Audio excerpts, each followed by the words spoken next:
Olá pessoal, bem-vindos a mais uma videoaula de Ciências Biológicas e hoje nós vamos estudar o segundo maior grupo de animais que existem, que são os moluscos, pertencentes ao filo Mollusca. Os moluscos são animais muito versáteis e vivem tanto no ambiente marinho, quanto no ambiente de água doce ou no ambiente terrestre. Eles possuem esse nome, moluscos, porque eles têm o corpo mole. Então, vejam a anatomia básica de um molusco. Se observarmos o desenho aqui deste conteúdo multimídia, nós vemos que os moluscos têm uma cabeça bem evidente, uma concha que os protege e a parte mole é chamada de massa visceral, onde estão as vísceras, os órgãos. Os moluscos são o primeiro grupo de invertebrados que possui uma cavidade verdadeira chamada de celoma, um celoma verdadeiro onde está o coração.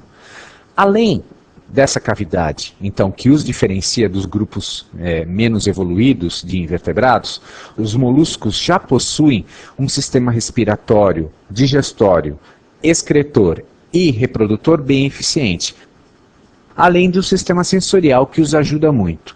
Então, na parte do sistema digestório, por exemplo, nós temos a boca e o ânus que formam então um sistema digestório completo.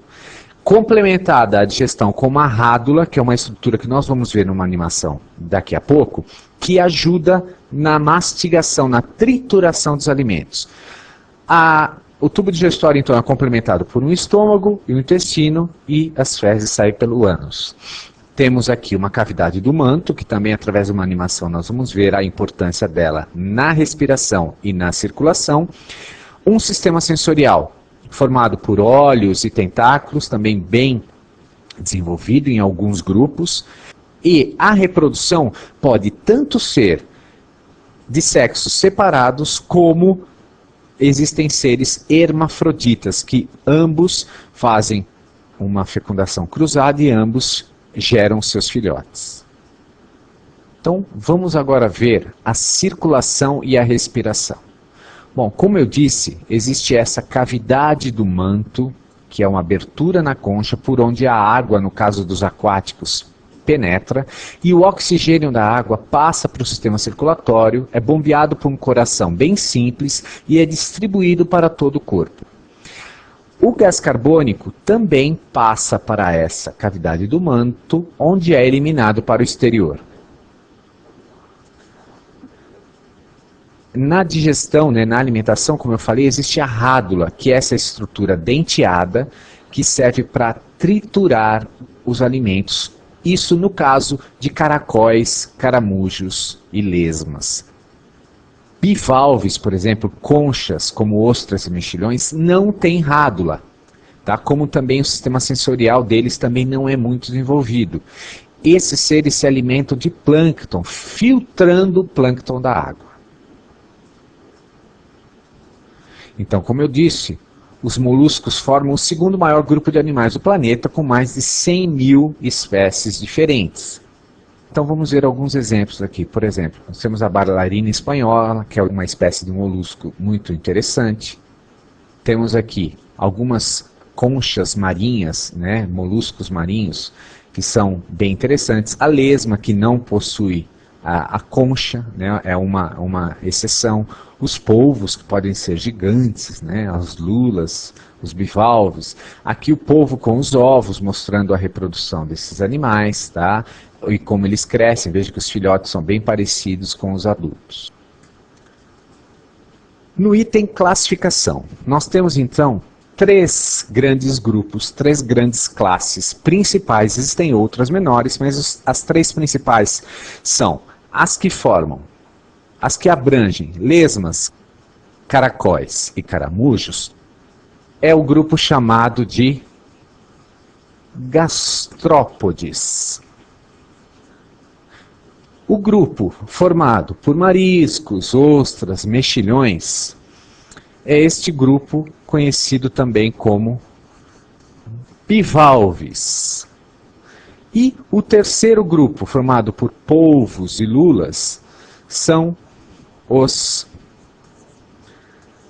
cefalópodes. Então, os três grandes grupos, gastrópodes, bivalves e cefalópodes. Vamos ver outros exemplos, então, alguns exemplos de bivalves. Está aqui as conchas articuladas dos bivalves.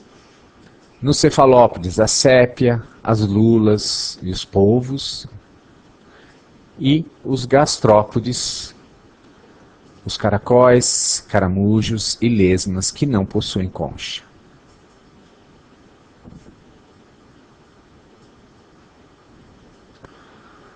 Bom, os moluscos, pessoal, eles são muito importantes para o homem por causa do valor comercial deles na alimentação.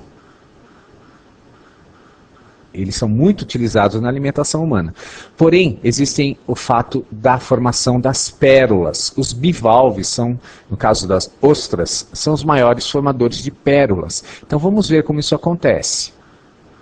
Então, dentro da concha de um bivalve, quando entra algum material estranho como um grão de areia, o que acontece? Esse grão de areia acaba sendo incorporado pelo manto da concha e esse manto produz uma substância que forma a pérola e que possui um grande valor comercial no ramo de joias. Então é assim que se forma, é uma defesa do bivalve contra a entrada de substâncias estranhas dentro da concha.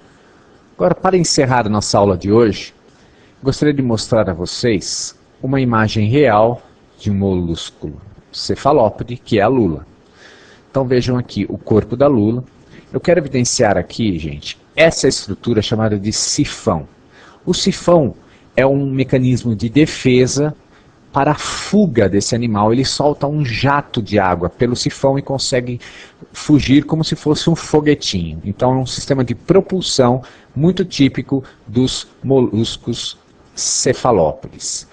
Uma outra estrutura bastante interessante são os tentáculos, vejo com as ventosas. As ventosas servem para grudar na presa, agarrar o alimento. Então vejo aqui as ventosas mais aumentadas aqui. Muitas delas, em algumas espécies, possuem até ganchos para agarrar mesmo. E um detalhe do olho de uma lula, que é muito desenvolvido, muito parecido inclusive com o dos mamíferos, que possui uma acuidade visual, ou seja, uma visão muito boa. Então é isso, pessoal, a aula sobre moluscos, para vocês terem uma ideia desse grupo importante de seres vivos. Eu espero que vocês tenham gostado. Qualquer dúvida tiramos no chat ou por e-mail e até lá.